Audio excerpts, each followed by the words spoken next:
तर मंडळी बघा, उम्मेद भवनमध्ये किती गर्दी आहे. आम्ही सगळे हरवलो या गर्दीमध्ये. हा एक फक्त सुरुवातीचा स्टार्टिंगचा पॉइंट आहे.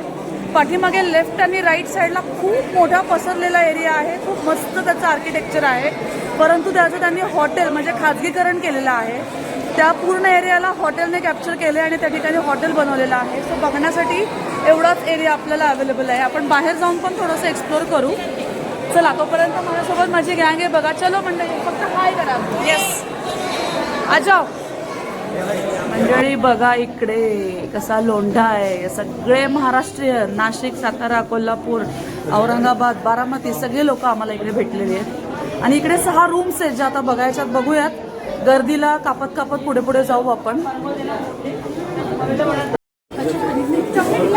काही ज्वेलरी इकडे सेलिंगसाठी ठेवली आहे. आरती जरा रेट सांग किती आहे? 16,750. बाप रे, 9,600. 9,600 लेना है क्या? ले लो, फटाफट शॉपिंग कर लो पॅलेस में. हे बघा, इकडे पण बघा, आतमध्ये यांनी ठेवले सेलसाठी आणि भयानक महाग आहे हे. डोळ्यांना बघायला खूप छान आहे. चलो girls, ready? Next room. Samruddhi, हरवू नकोस ना बाळा.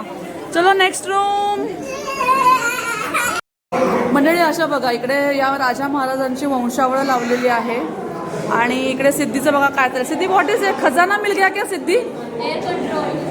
कोणता कंट्रोल आहे? एअर कंट्रोल आहे. मला वाटलं बघा तो ॲरो हात काढ. ॲरो बघा कसा दिसतोय, ओपन आणि शट.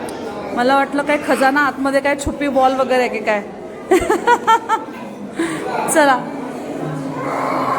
आणि मंडळी मेनू बघा, 1936 मधला मेनू आहे इथे. मंडळी दरवाजे बघा इकडे कसे आहेत. आणि ह्यांची ही डायनिंग रूम आहे त्या राजांची.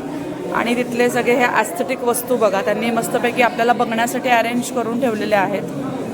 त्यांनी वापरलेल्या बऱ्याचशा गोष्टी त्यांनी जतन केलेल्या आहेत आपल्याला बघण्यासाठी. अतिशय सुंदर असं सादरीकरण केलेलं आहे इथे. बऱ्याचशा त्या महाराजांनी वगैरे राजांनी वापरलेल्या वस्तू, त्यांची टोपी बघा, अशा बऱ्याच वस्तू इथे ठेवलेल्या आहेत. राजा उम्मेद यांच्या सगळ्या या वस्तू आहेत मंडळी. त्यांचं वॉर्डरोब बघा. कसलं भारी. पण त्यांनी एकूण एक गोष्ट जतन करून ठेवलेली आहे या ठिकाणी.